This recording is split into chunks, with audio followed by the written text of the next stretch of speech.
Facing challenges and overcoming setbacks is part of doing business.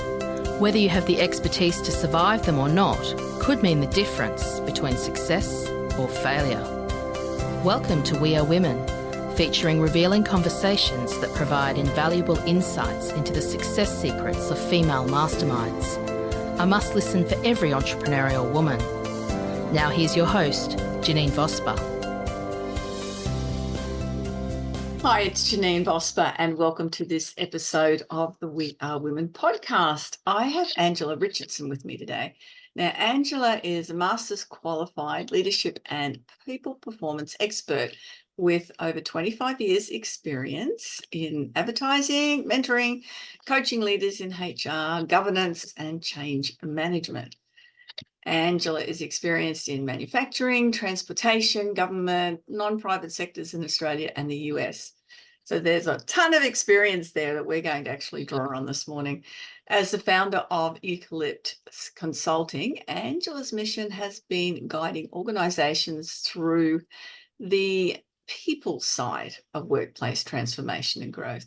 Eucalypt Consulting has delivered programs, projects and advisory for Griffith University, Queensland Health, Kestrel Coal, Hastings Dairying, Lindsay Transport, Wesley Mission, Queensland, and so many more. There's a knowledge base there, Angela, which I can't wait to tap into.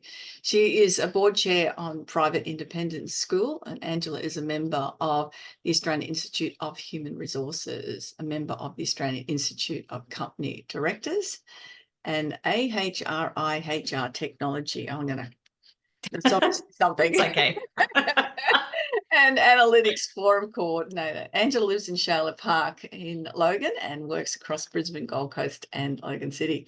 She was raised in Brisbane, lived in Washington, DC for 5 years and returned to Logan to work to raise her 2 boys with her husband, Paris. So welcome, Angela. I am looking forward to our conversation because I've had sort of 170 plus interviews, but I haven't had anyone that's been really focusing on that HR space and with that experience that you have diverse right across from major organisations into small business consulting as well. So yeah, great to be here and thanks for the lovely introduction. How'd you get into it? That's probably the first question.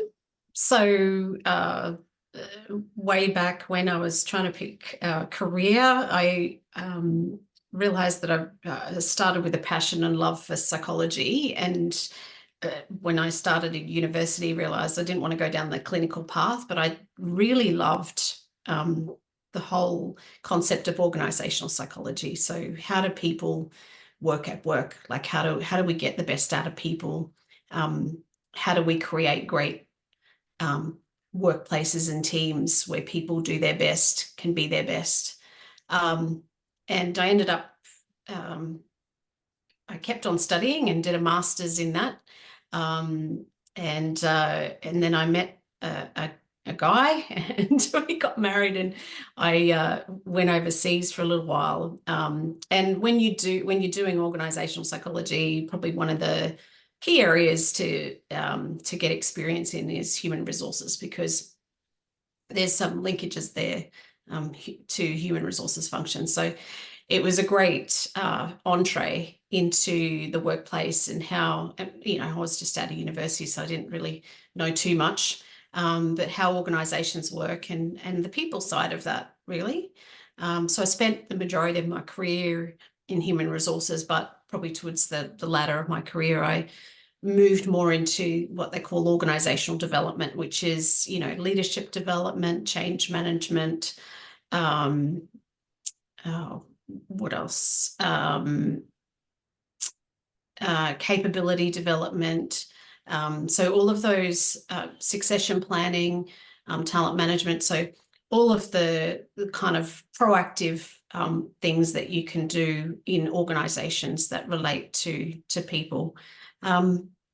And then I got the opportunity of redundancy 3.5 years ago, and I could have easily sort of gone back into that corporate world, but decided to do my own thing and give it a go. And haven't looked back. Well done, you. Yeah, Yeah. that's a big step, especially, and Huge. that's what I found when I was in a GM role. It's a big step into your own business because you're getting Yeah. paid well, and the Yep. redundancy helps, doesn't it? When you go, It okay, does. this is the universe going, here you go. Here's a Yeah. startup, Because, and back yourself a little bit. You've got a little bit of cushioning, I yeah, guess. Yeah, but it's been good. It's been a huge learning curve, obviously.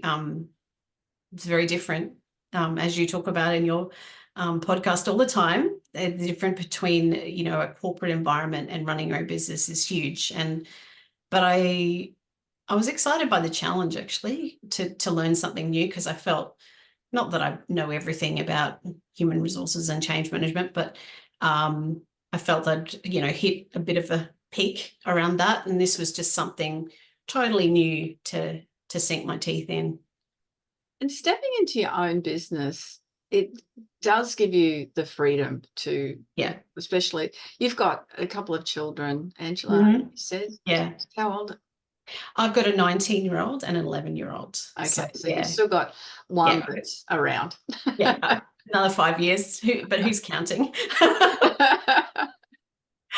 Yeah. Yeah. But Oh, but that that whole juggling. Yeah. yeah, and at least with your own business, you can, this is what I have absolutely loved about it, is I can put things in my diary. I just schedule time out of my diary because it's Yeah. my time. And then when Yeah. someone wants to book something, I'll go, no, that's my time. Yeah. It's a very different experience than when you have a job. It's Yeah, that independence is certainly a huge bonus. Like, you dictating your work. I mean, you're responsible for everything too, which yeah, is well, sometimes that's scary. the other side of it. Yeah. Which hat am I wearing at this particular time? Yeah. But definitely having that, it's a sense of freedom and independence that you don't get in corporate organizations. That's great in that. And the variety of work I've really enjoyed. You listed off, some of those organizations, and it's just great working for different organizations. There's a lot of similarities, but there are differences as well. So really tailoring solutions is um, interesting to me, because as each organization I go into, it's like a new puzzle to solve, sort of thing, which keeps me on my toes and excited. Interestingly, I was chatting to a gentleman this morning that has his own HR business, but he does a recruitment business, sorry, not HR, recruitment business, but he treats it more as a HR space, because it's not just finding anyone for a job, it's finding the right person for the job, but what's the business going to do with that person Yeah. afterwards, which is such an important factor, isn't it? It is. It's strategic. Selecting the right person, understanding what, first step is always trying to understand what's the gap and who do you need to fill that gap. And that could be done in so many different ways, not just recruiting a full-time person, in a certain field. So it's one of the big tips. I'm not a recruiter, but I always sort of say, when a leader gets to the point where they need to recruit, don't just dive into doing what you've always done. Take a little bit of a pause and say, well, actually, what do I need? What have I got? What do I need? Not just like tomorrow, but in 5 years, 10 years, a little bit longer term thinking. What are the skills that I need to develop, and who might be the best person to bring that in? It could be, some whiz bang AI specialist just straight out of uni, or it could be, someone that's, totally different to what they originally envisaged, just by doing that little bit of a pause and a think. And that's such an important factor. And that was the example, when we were chatting, I said, what you might employ a forklift driver, but that forklift driver might want to be the warehouse manager in 5 years. And Exactly. how do you know? Or they might not. And it Yeah. just depends on. Yep. And that goes to your succession planning as well, and being really keyed into what do your people want? People, I guess, there's a lot of movement in the employment sector, and people are probably more than ever kind of picking and choosing where they want to work. So it's really important to be keyed into that, understanding the drivers of, people engaging in organizations and staying in organizations. A lot of it comes down to, leadership. It comes down to the development, the type of development that you provide. But equally, there are some people that are just happy to do what they're doing and do the same thing for the next 10 years. So, if that suits your business, it's good to have that sort of loyalty. If it doesn't suit, then, that's a challenge. Definitely. And along those lines too is what this gentleman was saying this morning is that what it was 2 years ago, the fourth most important factor was income, was how much you got paid. Yep. Now, the first most important aspect is how much you get paid. Yeah. Which has switched around as opposed to, For many, many years, I used to sort of talk about with leaders, I used to say, look, as long as people get paid fairly, they don't really, anything in addition to that is not really going to get you bang for buck, I guess. Yeah. Focusing on the other things for people was important. Leadership, the team environment, the development opportunities. But you're right, it has changed in recent times, and not surprisingly, really, people are really suffering, that the cost of living pressure. And that's interesting, isn't it? So people, and when you're looking at the psychology of the workplace, tell me what that means, first of all. What does that mean? The psychology of a workplace. Psychology of a workplace. Well, a workplace psychology. It's applying your science to the people side of work, which is, what are the things that, what do we know? And there's a whole, I guess, research body around it. There's a lot of different theories and models and things, but really it comes down to, how and why people do the things they do at work, and how can you create a work environment that brings the best out of teams. So let's take it to a bit more of a practical level. If you describe, the difference between the best place you've worked and the worst place you've worked, what is it about those workplaces that makes the difference between those two? And you might say, well, in the workplace that, I had the best experience, I had a really great leader, and they trusted me to do my job. They gave me autonomy, but they were there to support me. If I made a mistake, it wasn't the end of the world, and they were there to kind of lift me up and support me through. And on the side of it was a worst workplace, it might be, really bad behaviors going on in the workplace, stress, not feeling safe. What else? Think of all those. Look, I'm getting that. I know when I was. So for me, just as that, it's triggering things for me to think of. For me, the best and worst place is the same place. Yeah. Okay. Change of management. Yeah. So the owner was very, very hands-on. Well, the first 15 years I was there, and then stepped back, brought in an ops manager. Some took over, and particularly with the ops manager, there was no respect. It was a completely different experience, and as people have listened before, that was sort of when I stepped into a 5-day fortnight. I was doing that anyway, but it was the catalyst to go, hey, Janine, just go do your own stuff. You've got it going anyway. Yeah. It was a prompt, and probably it was the, I keep saying thank you to the universe that brought her into that position. Otherwise, I still would be, earning my $100,000 a year for 5 days. Doing that, but not enjoying it, and having created what I've created and worked with the amazing people and had the flexibility and all the things that have been positives with it. But it was the best and the worst place was the same place. Yeah. And it can be, you can go into an organization and, feel a real sense of alignment to the purpose, the people, and those things can change. And that's the whole, I guess, point, is that what creates that environment where people feel connected, they're motivated, they're engaged, they give that discretionary effort. You want an organization full of those people.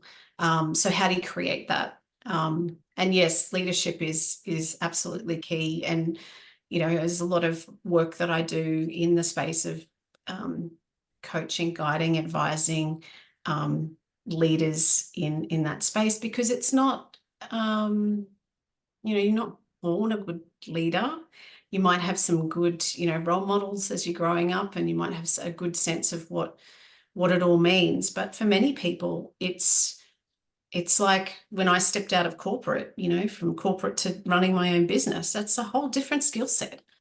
It's not the same skill set that I learned being the technical expert engineer or sales manager or whatever. It's a totally different skill set. And there's an assumption that it's easy to kind of pick up, but it's not. And particularly, I think it's becoming increasingly challenging.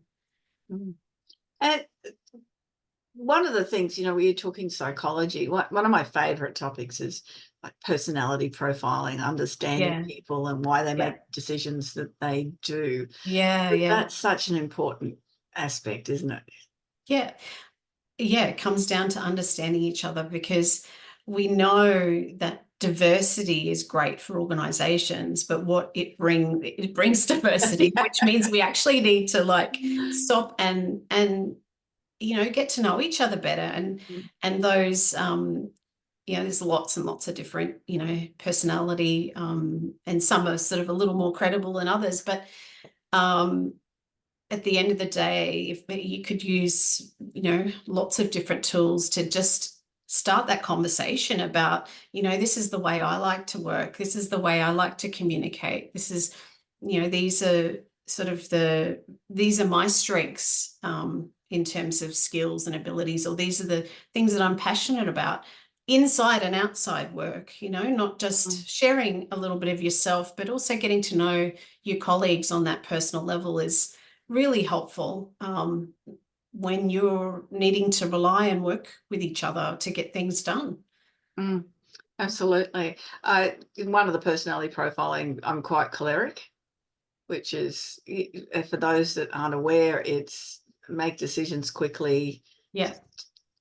An idea comes in and all of a sudden it's processed and out the other side type of thing. And also I'm fairly sanguine too, so that's hence the colors and let's have some really good fun with it. But if I'm under stress, I just jump back in choleric and just get the job done. Don't annoy me. And I think a word that some people have used more than once could be quite bossy as well. So, but action orientated. And that's what it is. Yes. But it is that, especially when people are under stress. It's one thing to go, okay, I can play nicely now. And look, as a coach, I play nicely in all of the, different what's needed at the time with that particular client, and adapt to it. Still coming from the let's get the job done space, but you adapt. But when you're under stress, that becomes a real and a lot of businesses are under financial stress now. There's a they're limiting the amount of workers to get the job done. There's so much. So that's really tricky, isn't it? Is that something very that tricky. you help people with, and how do you do that? Well, I think that one of the traps is that thinking that you can do it all on your own, and I think it also, I see a lot with leaders recruiting people in their team that are just like them. So we talked about the diversity and the value of that. So you yourself, and that's great, you understand yourself better by doing those surveys and things, but also understanding how can you bring in people that are going to complement your skills and abilities and strengths, because not everyone is good in a crisis, but you do need those people. You need that sort of steady hand when you're not in a crisis to actually people motivated to rinse and repeat, repeat the work that needs to get done and be engaged by that. There's a lot of people that are not, motivated by routine. So I think it is challenging. To start honing on that, Angela, is a lot of people that aren't motivated by routine, but there are people who are motivated. Yeah, isn't there? Yeah, absolutely. And understanding, again, going back to, what I said before, really understanding what do you need, and you don't need another one of yourself.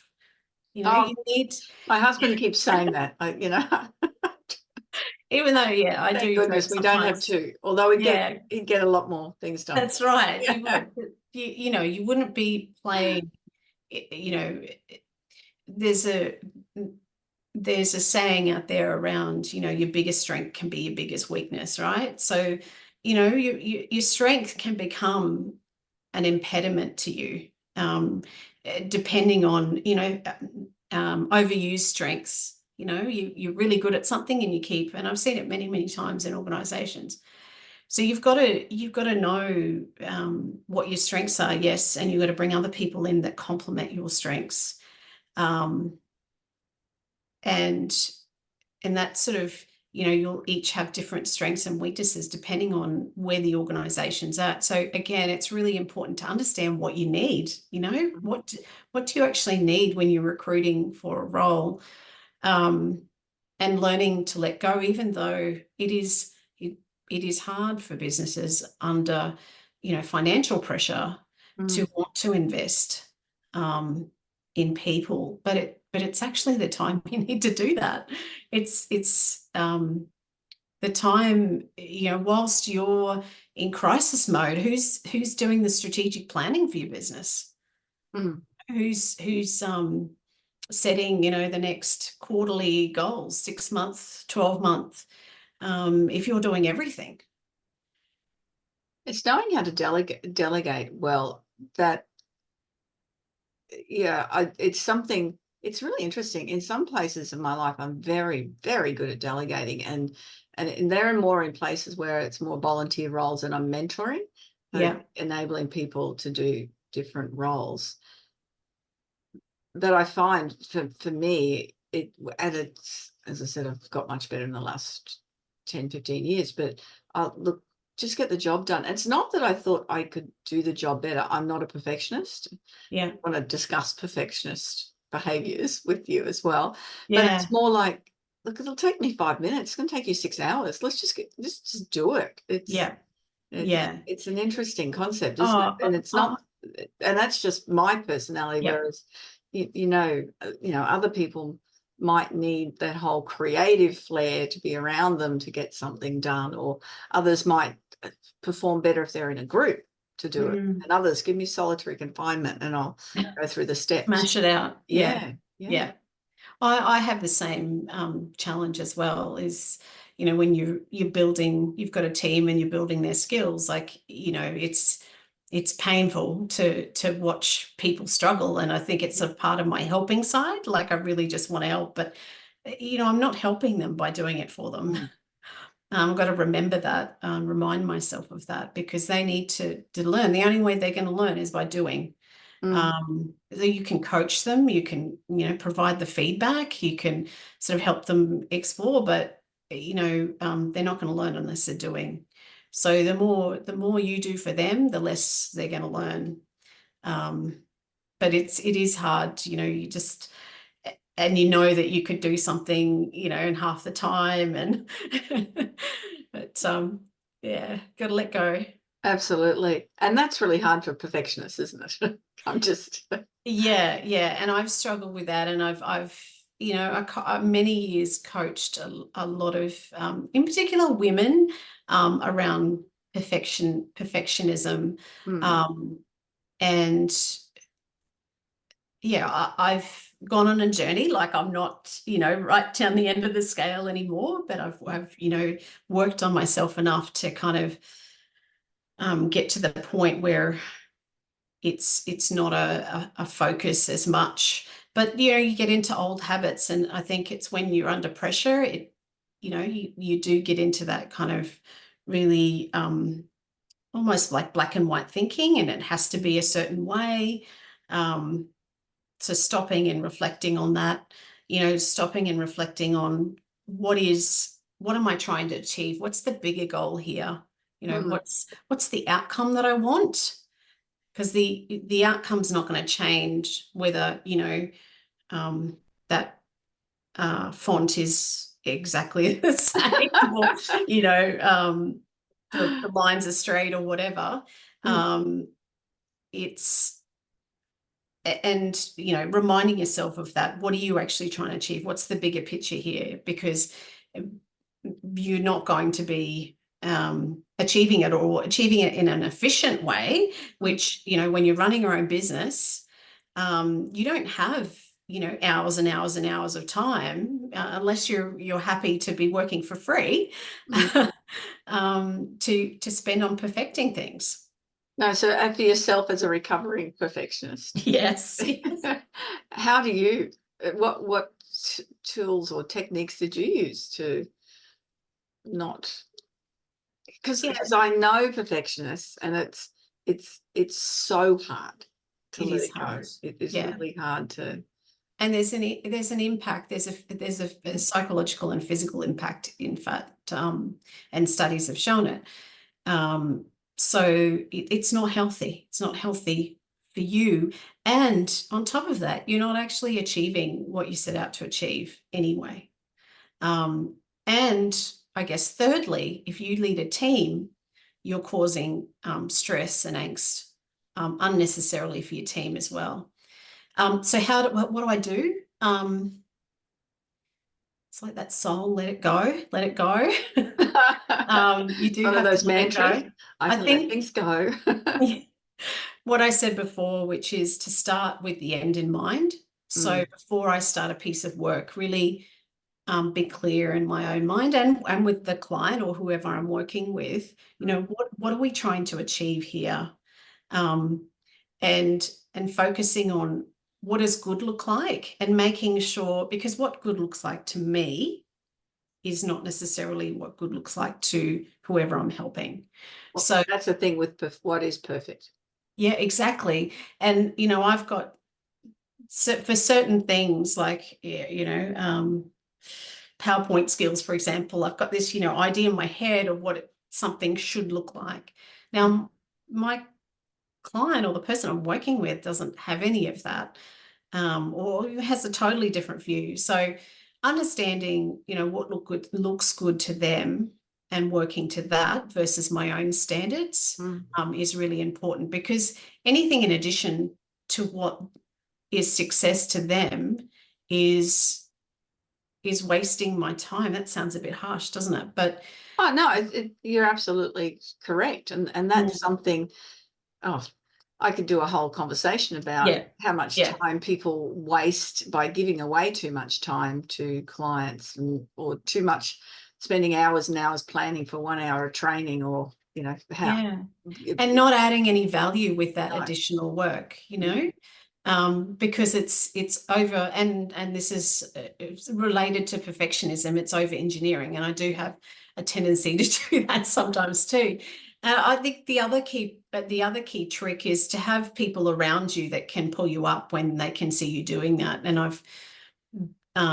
I do have a little group of people that I work with regularly, and they know me, and we have that kind of relationship where they can say, Ange, I think you're over engineering this, and then usually they're right.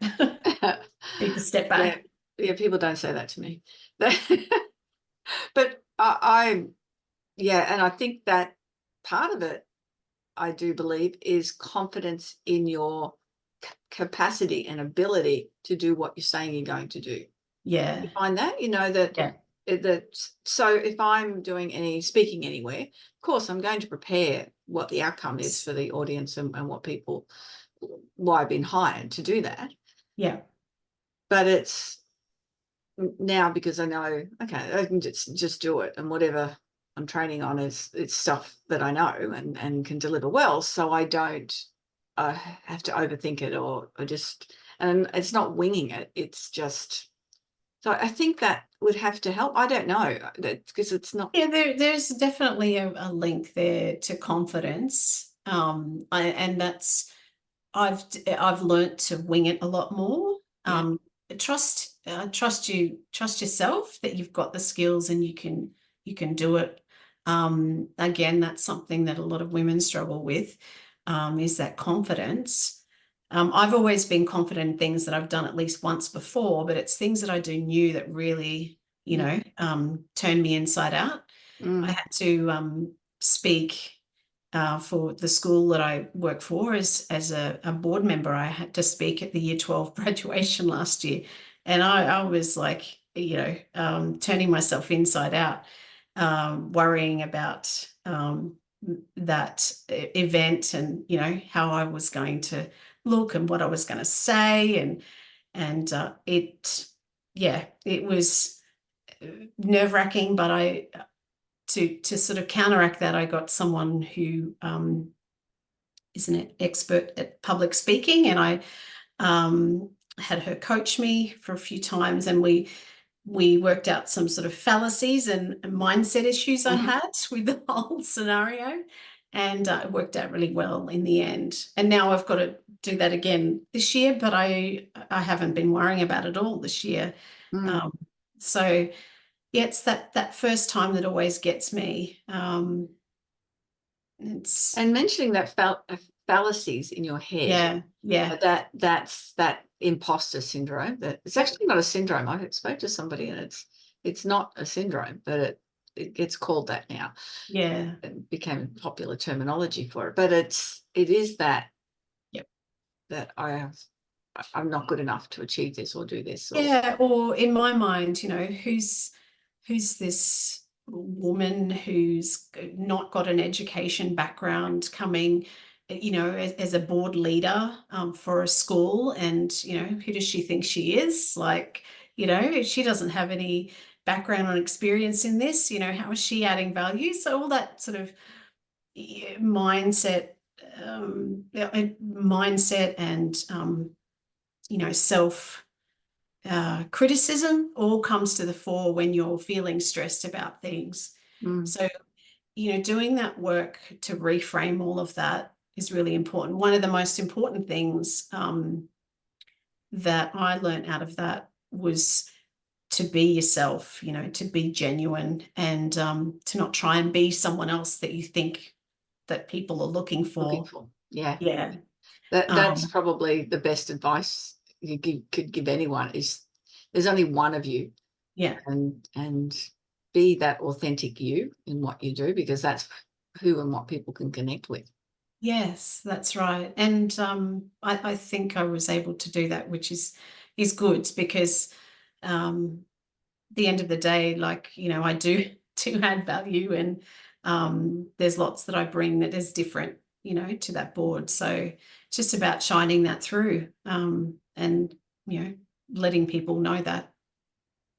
Yes, definitely. The part of that too is, I know it's sort of a whole lot on this theme, is that we don't often say, and I know I totally been guilty of that, particularly in that role I was in, because it's just easier not to say it or not to do it, rather than confront the situation or deal with it. But stepping back is not always the answer, is it? That's right. And I spent a lot of time. I've spent a lot of my career shying away from putting myself out there, and you can't run a business and do that. Like, you can't be shy. And I've had to learn to put myself out there, be uncomfortable, put myself in a lot of uncomfortable situations. But it can be, sometimes it's a bit embarrassing. Sometimes, you might be a bit silly or make, feel a bit silly, but it doesn't really matter. And the fact that, you know, networking is a great example. I really had, again, it was about the mindset. You know, I had a bit of a negative mindset around, I'm not a salesperson. I don't want to be salesy. I don't That's want what to I be teach every single day of the week, Angela, is for people how to who be. feel like that, that feel like Yeah. it's being salesy. Yeah. It's got nothing to do with sales. It's got nothing to do with sales. Selling. Yeah. Yeah. And I learned that sort of progressively. I should have engaged you, like, you know, 2 years ago. But I learned that it was all about connection and just, you know, sharing stories and being generous. So it's, again, that mindset's so important. And look, you know, that it's not that kind of attitude is not as critical when you're in a corporate role, because, you know, your your income is not dependent on, you know, your connections. Although I know I regret not doing as much of that as I should have while I was in the corporate role, because it would have been really helpful once I'd left it to have those connections. But I've had to work hard, you know, on that over many years, because, you know, I make connections 2 years, make a connection, you know, 2 years prior for work, you know, that I get engaged to do tomorrow, you know. So it's a long game. But that mindset is so important. And when you're in that sort of loop of, you know, negative thinking, you know, it's a good time to challenge yourself and, well, how could I actually think about this differently? How could I approach it? When I realized that I can approach it with generosity, it was like a light bulb went off in my head. It's like, oh, okay, because that's me. Like, I like helping people, right? I like helping people with their people, essentially. And so when I realized it can just be about that and not about being pushy, or not about, you know, someone thinking that I want something out of them, it became so much easier. Yes, it's what I, often, usually say, if you're thinking like that, it's about your ego.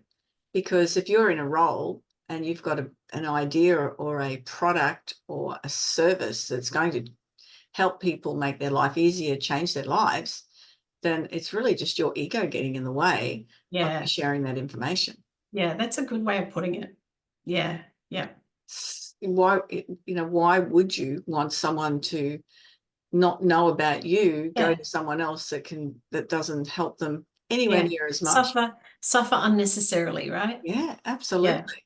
Yeah. I know I've got somebody that's starting the branding program, and she has been let down by 2 companies that just did not deliver on what they had promised at all. And that becomes very costly to people. That's why I always say, just book an appointment with me. If I can't help, I've got so many people that can. I will.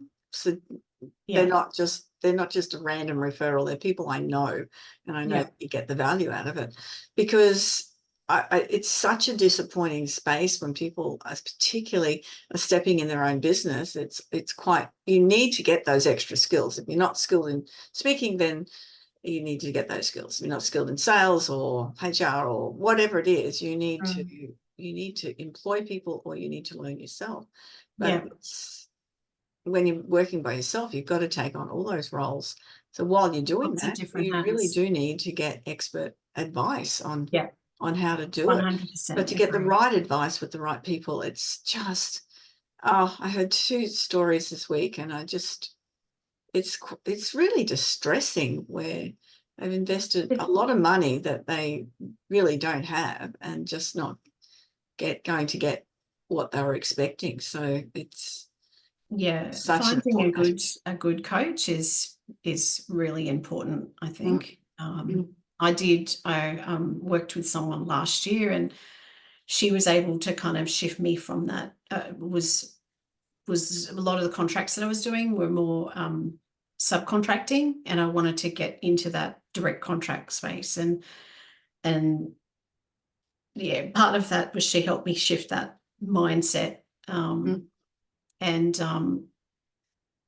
it is a different way to think. I mean, it's different going from, you know, corporate environment to being a contractor, but totally different again from being a contractor to being, you know, CEO and running your own business and seeking out direct contracts.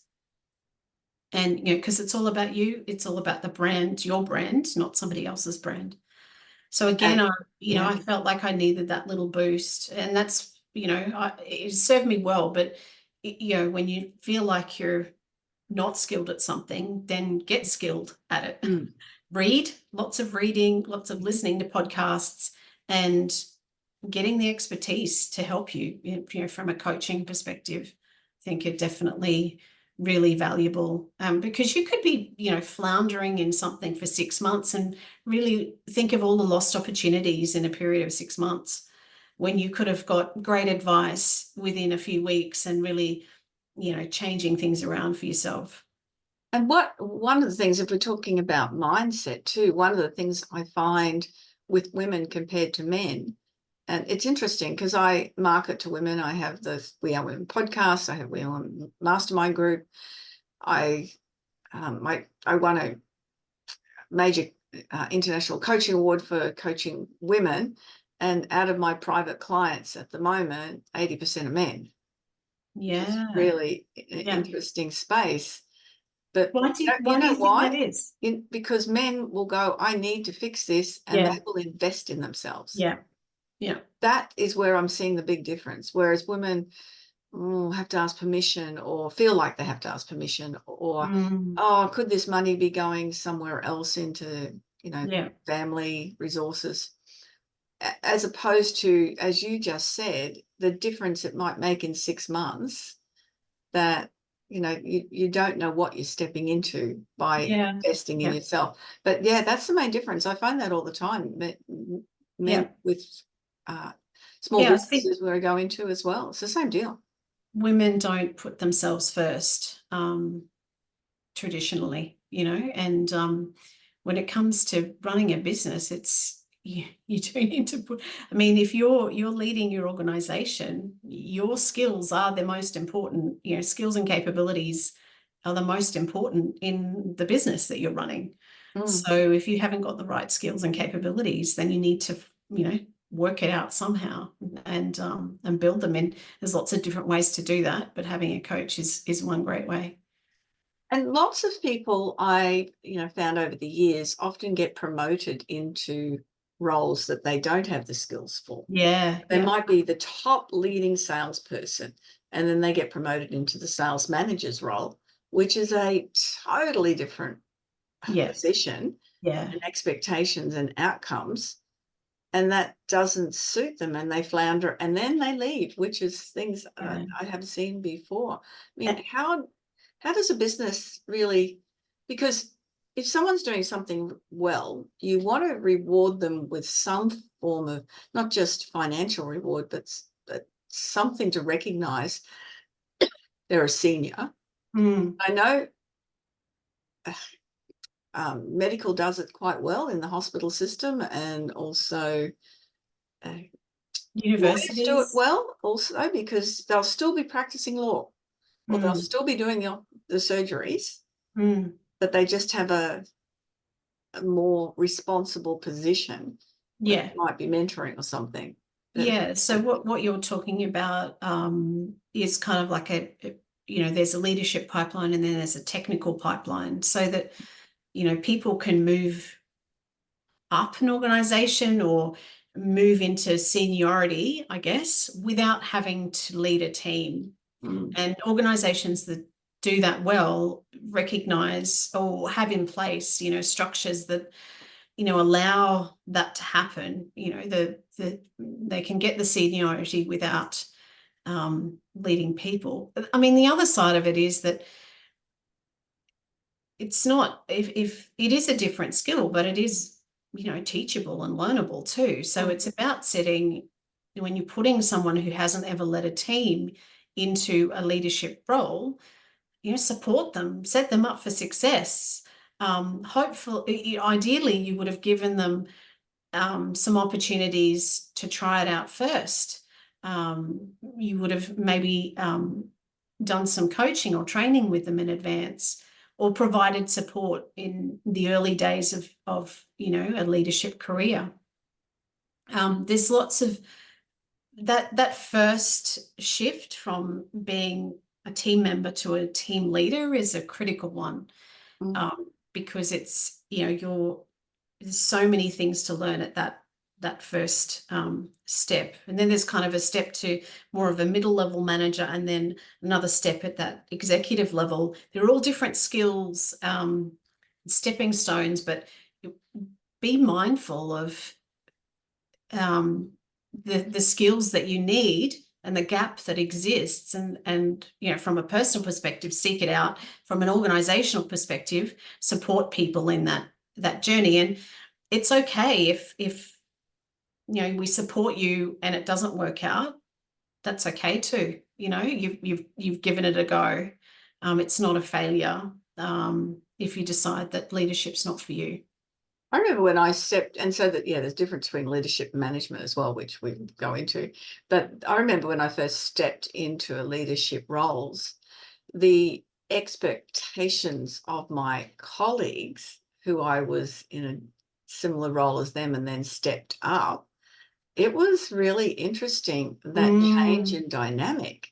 It's really hard to be a colleague and then managing that same team. That's one of the toughest things when that happens, and I've seen a lot of it in my time. And it's almost like, in some ways a bit of a grieving process for the leader, because they're having to let go of like close collegial friendships. I mean, they're in a different role now, and they need to be behaving in different ways and doing different things. And so what they had before, with that team is not going to exist anymore. It can't, because you're not going to be an effective leader by being a good mate to your old colleagues. So as I say, like, leadership can be very lonely.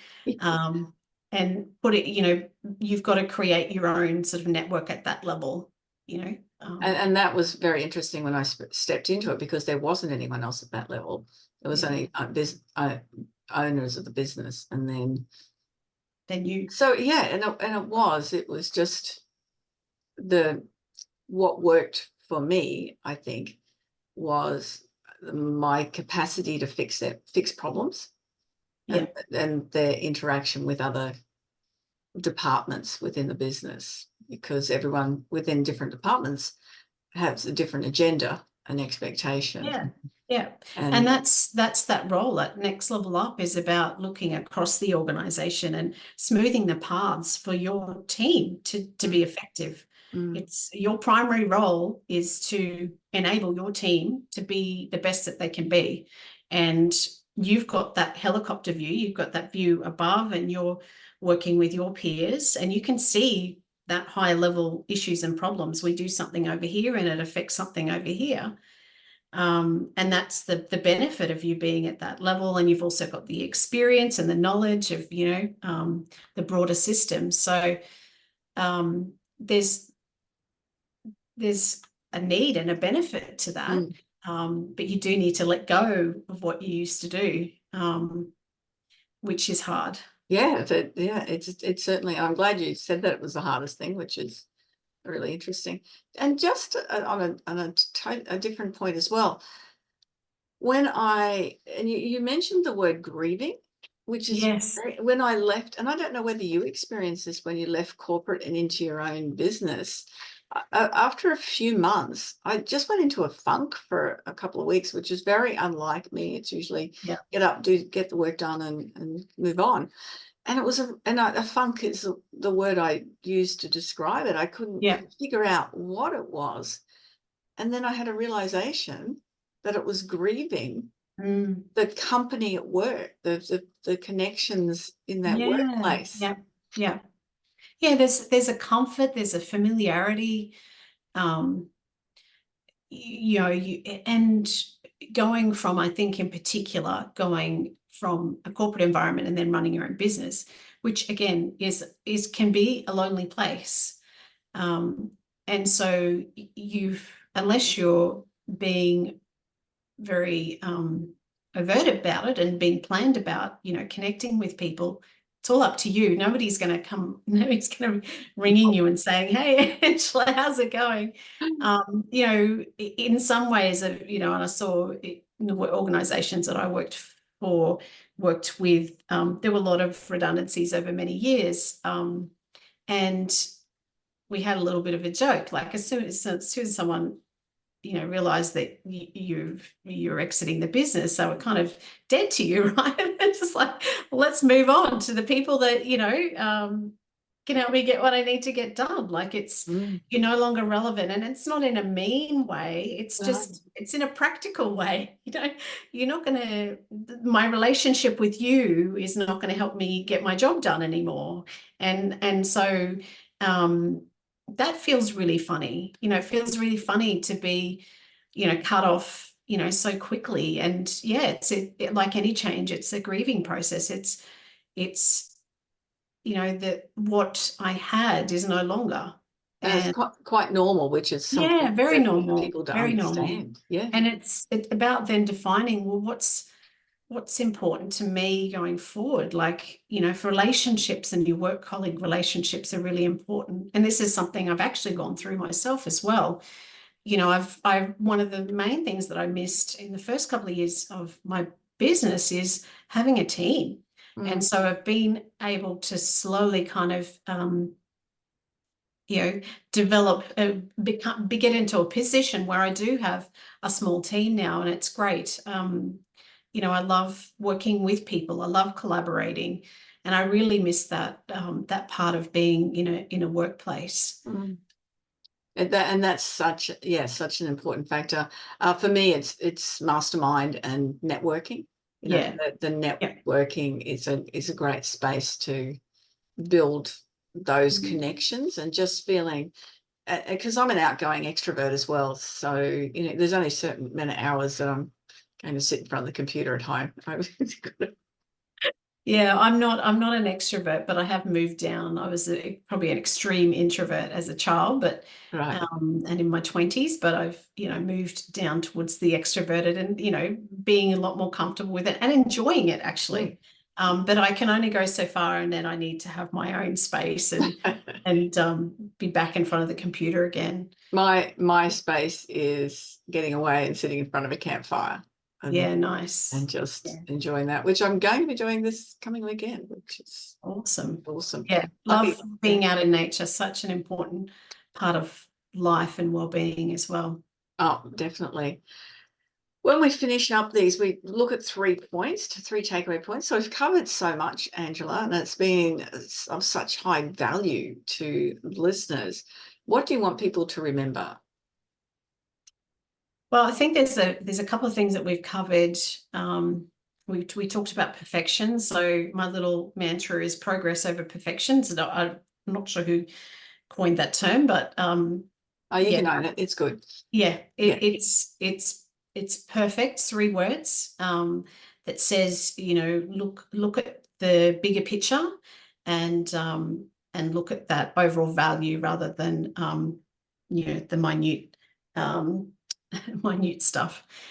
The other one probably is that just putting yourself in uncomfortable situations, and candor over comfort. So just putting yourself out there.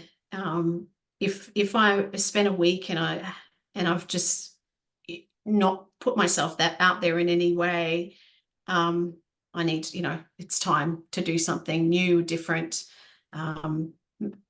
reach out to somebody, catch up with somebody, do something that's a little more challenging.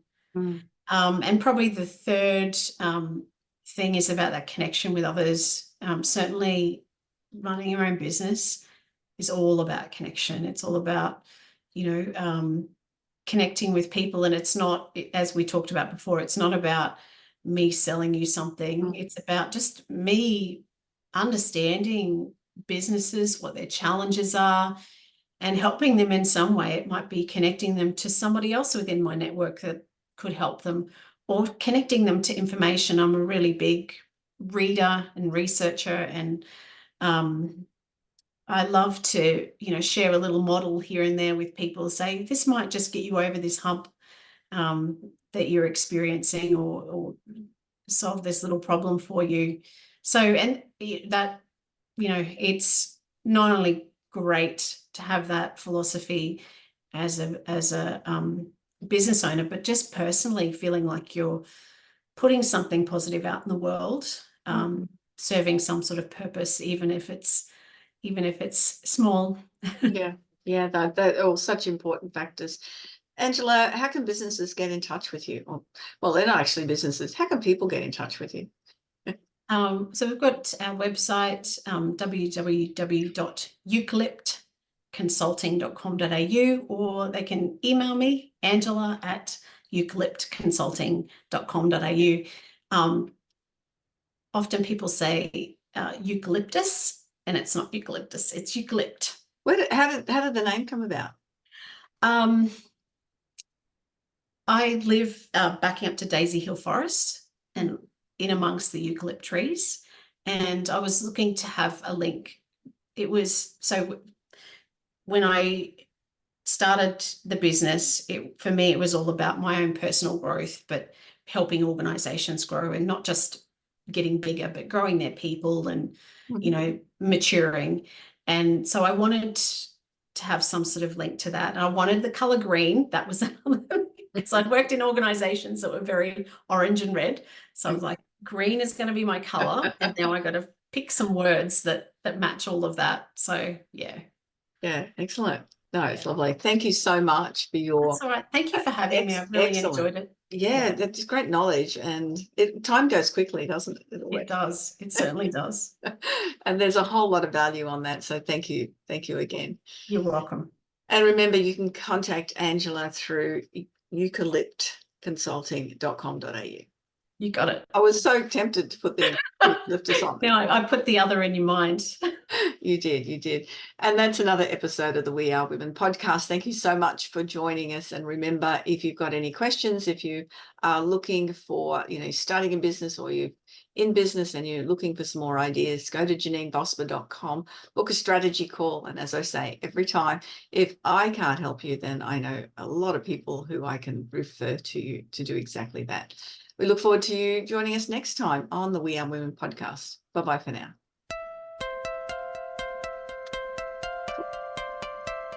So, do you feel stuck in a rut in business?